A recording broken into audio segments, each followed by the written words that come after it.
the Oilers I this just year. went back. Wasn't that him? I just went back and watched his fights in the NHL to date, and there are 3 of them and none of them. Didn't he? Wasn't he the one that cross-checked Draisaitl in the mouth in overtime, or somebody got this past year? Yeah, he did. Was him. Yeah. And then we discussed if he should get suspended or not. That's he didn't right. get suspended. He got a fine. Oh, well, that's nice. Yeah, Maybe he just demonstrates his frustration via stick A few more violence. shots to maybe Florida if you get a crack at it again Great. next spring. I'm in on that.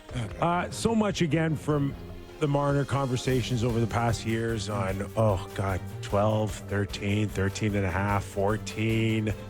Then the rumors started about signing just a 2 or 3 or a 4-year deal.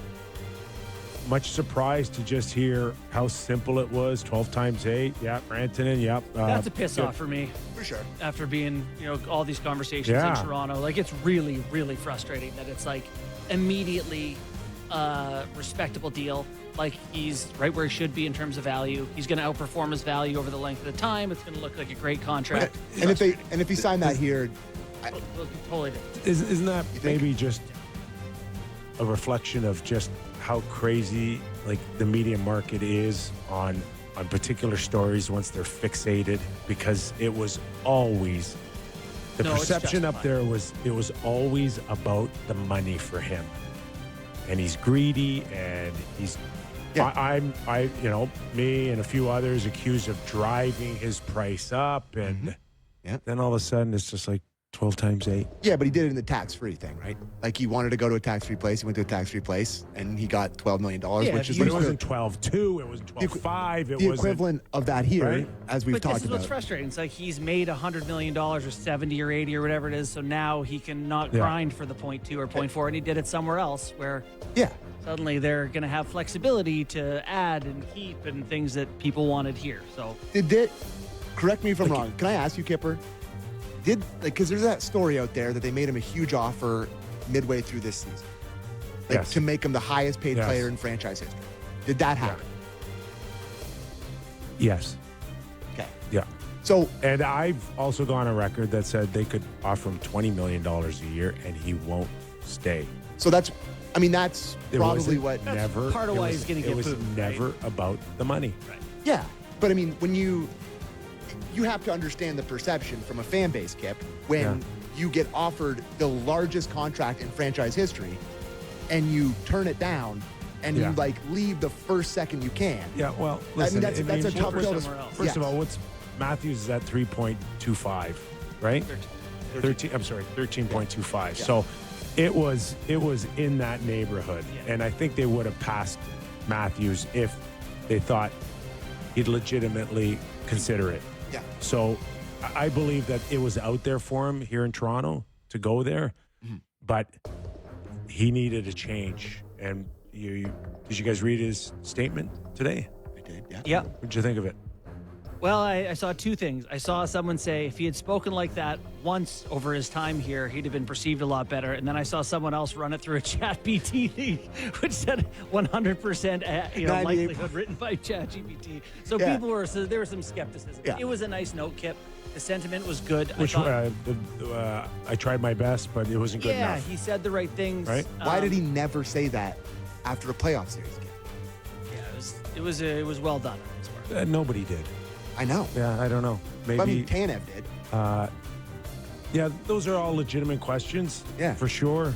But it just seemed like the whole era wasn't built that way.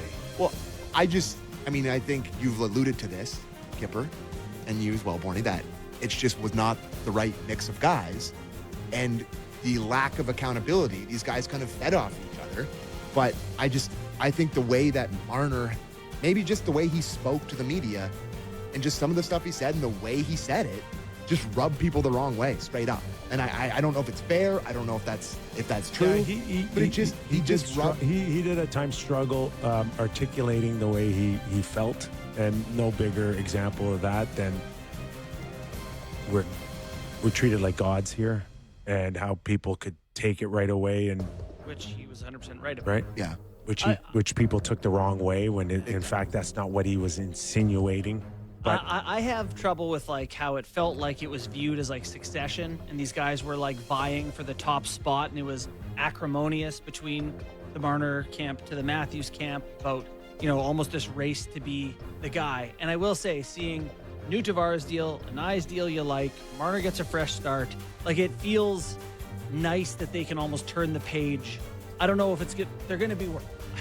I think until they show me they add someone top 6, I think they're probably worse. Yeah.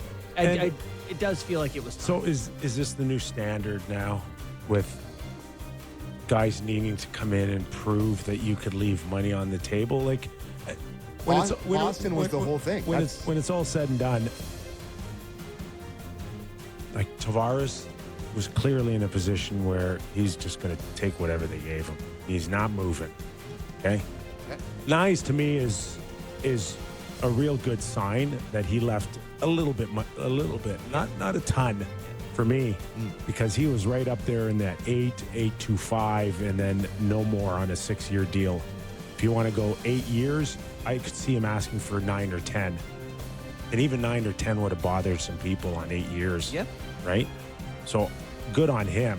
But moving forward, is this the way it's going to have to be here? Well, I think it really got crazy with this stuff when the cap was flat. And it was all about there's this set pie for 5 years, and we're all cutting pieces up and who gets what. And if we all take a little less pie, we can be better around it. I think as the cap goes like this, and right now, I think something like 25, 26 teams were within spending a couple $1 million of the salary cap the last couple of years. That's not going to be the case. So there will be more money for the best guys to take more money, I think, in the future. And I think there'll be less pressure on guys to take less. Now, Florida's a different animal because they're jammed up against it. They got a ton of great guys. They're trying to be a dynasty. But I do think, Kip, that there will be less pressure on guys to sacrifice in the years ahead. So there was a lot of talk that if Marchand was going to leave Florida, there might have been a couple other teams that were knocking on the door with more money. We believe that the Leafs were in around $8 to $9 million for 4 years for Marchand. That's the feeling. Like a lot of people that I've talked to. Leaving the table. They were going to give him 9 to 5. Well, he got 6 years. Right, so which also, by the way, this contract should immediately land in trouble. Goes to 43 years of age. When's the last time a 43-year-old forward played in the NHL? Yager limped his way around 43. Is there another one? Gordie Howe? But Corey Perry's proving that he can knock on the door. Is Perry older than 40? I had to listen all. He'll be turning 41 this year, would he not? So he's 40. He just turned 40. Okay, so he's going to be under contract at 41. So Marchand, how far is 41 to 43? Perry $5 million for 3 years right now? I have to say, I had to listen to how sketchy of a contract the Chris Tanev was one from every reporter. And that's a sketchy one. Let's